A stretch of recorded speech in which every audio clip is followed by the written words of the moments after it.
years ago this month, I too sat at my own high school graduation, in shock, I believe, sporting a white dress, uncomfortable white heels, and clutching long red roses like they were my firstborn child. At least that's what pictures show. I honestly don't remember what my dress looked like, whom I sat near, who spoke, or how it felt to finally receive my diploma. So I really could say anything right now, and chances are you won't remember.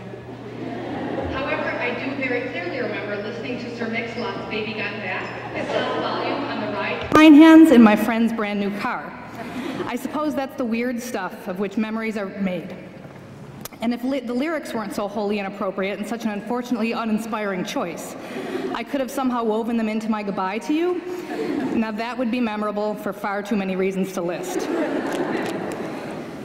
Instead, I'd like to leave you with the realization that we teachers really were once seniors in high school too, tottering on the edge of childhood and adulthood, ready to tip toward the ladder.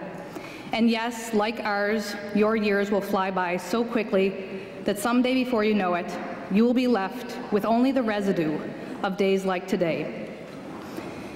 You've already had a glimpse of this. Doesn't it seem like yesterday that you shuffled into sophomore English class, nervous, unsure of yourself, scared of new expectations, scared of making mistakes, and yes, very scared of me. Yet after trying, succeeding, failing, and trying again, in 9 short months, you grew immensely, and you enjoyed looking back on how far you'd come since September. Soon you wheeled into junior year with several new tools prepared to succeed, and I learned so much from you as well. I discovered a love of kayaking with you. Well, you were in clunky canoes, but I was in a really cool kayak. I discovered how to more effectively teach many different kinds of learners. I learned how quickly an argument between classmates can turn into a brawl. I learned about some incredible music. I discovered there's a place in education for hysterical laughter. I'm going to add here that I got over my fear of public speaking. I learned not to take myself too seriously when, unbeknownst to me, one unnamed senior, okay, I'll name her, Michaela Farley, sealed my purse firmly shut with Scotch tape, making it very difficult to pick up my children from school because my keys were in my purse. And because of all this, I made many friends who I know I will have for the rest of my life. Yet after participating only yesterday in class day, one second.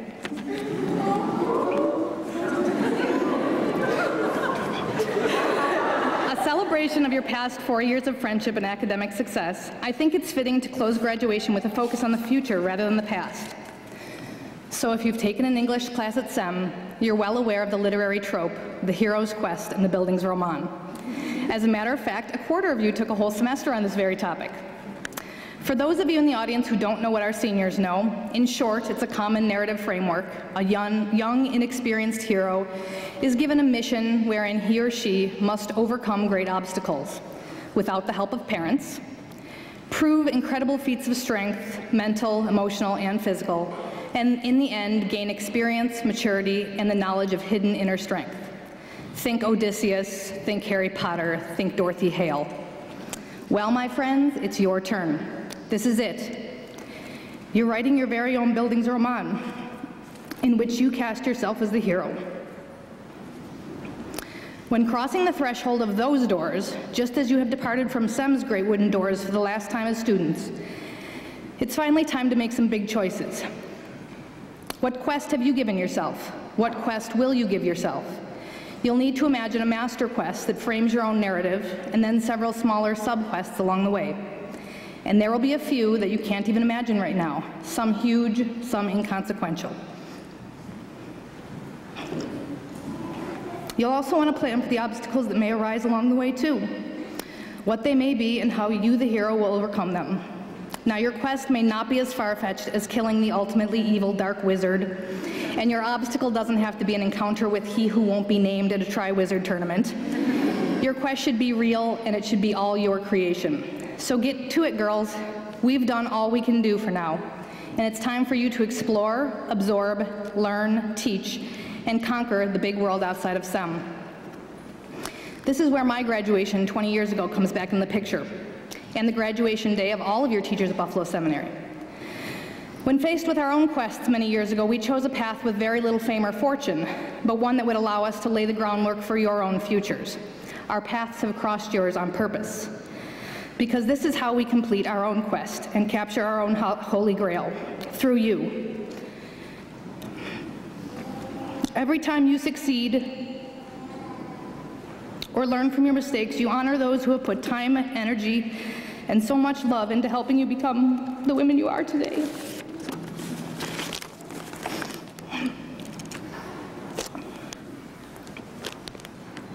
In saying that, I invite you to pay your parents and teachers the utmost respect by making your life lusciously ripe with significance. Make us proud of what you've become and what you will continue to do or don't do. As you walk out the doors, hug your parents tightly. I don't want them to leave.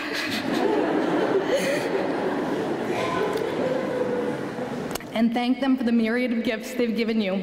Thank your teachers for preparing you for your quest. And for goodness sakes, remember to check in often to tell me about all the obstacles you've overcome and what lies ahead. In saying that, I'll tell you that I love each and every one of you. Thank you for giving me the honor of being the last to say goodbye. But like I said a moment ago, I hope this isn't a final goodbye. So instead of farewell, I'll say, see you on Facebook.